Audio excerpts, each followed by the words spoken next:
Good afternoon. Welcome to Pastor Chad's video blog. Haven't shared a blog in quite some time, but I thought I would take this day, December the 16th, to share some thoughts on how things change and how things stay the same. We're here in Felicity, Ohio, where a winter storm hit last night. Oh, it's not too bad. We had about 5 inches of snow or so. Just enough to make things aggravating. The schools were out today.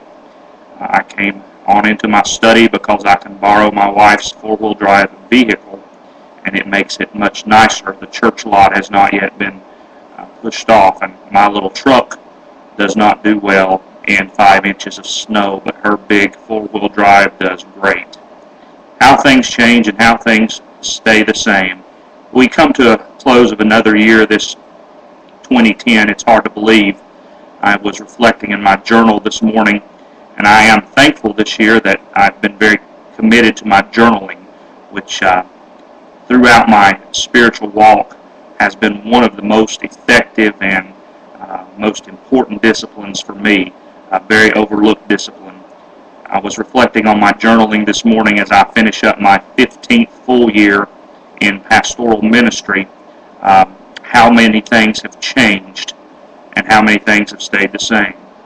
In the area of change, the biggest and most obvious thing is technology.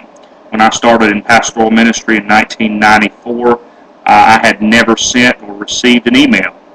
I'd used a personal computer mostly for web processing or for, word processing. There was no web that I was aware of back then.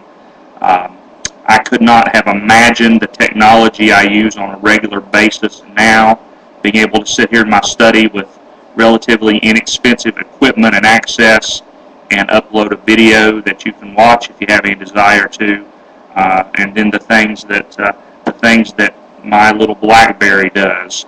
And I'm not that advanced. All I have is a little BlackBerry, but I can watch videos, I can send emails. I just feel lost without that. Technology is absolutely amazing, staggering. Can you imagine in another 15 years or another 20 years what it's going to be like? It's really something to think about. Also reflect on the fact that God is still working. We live in a pagan culture. We live in a culture and a country that has seen so many things that have taken place over the past few years that are pure paganism. Yet God is still working. I have seen God touch and move in my life. I know He has. I can tell you, friend, if it weren't for the gospel of Jesus Christ, I cannot imagine what or where I would be today. At worst, I would be dead, and that's probably the most logical place I would be. But even with that, I would be a drunken, alcoholic, drug head, homeless, who knows what. Jesus and His grace is good, and it never changes. We rejoice. And then a lot of things do stay the same, especially in relation to the church. One thing in relation to the church is there are always nice, godly people in the church. Someone this week anonymously brought a big box of gifts to my study while I wasn't here.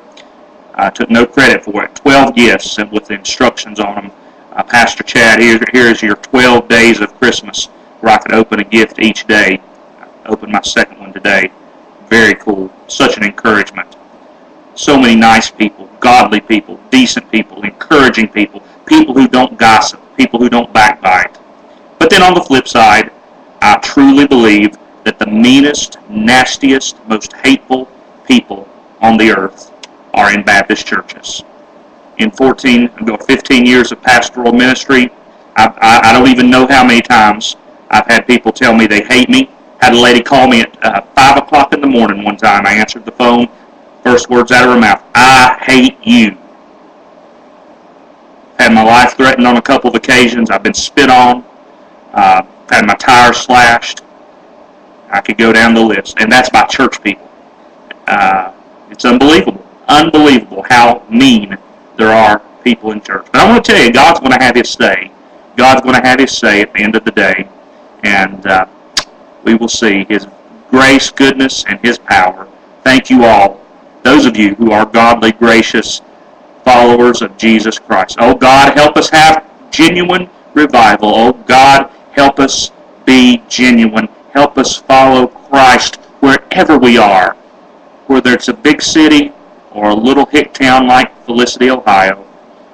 Help us follow Jesus wherever we are. Thank you for listening and watching today.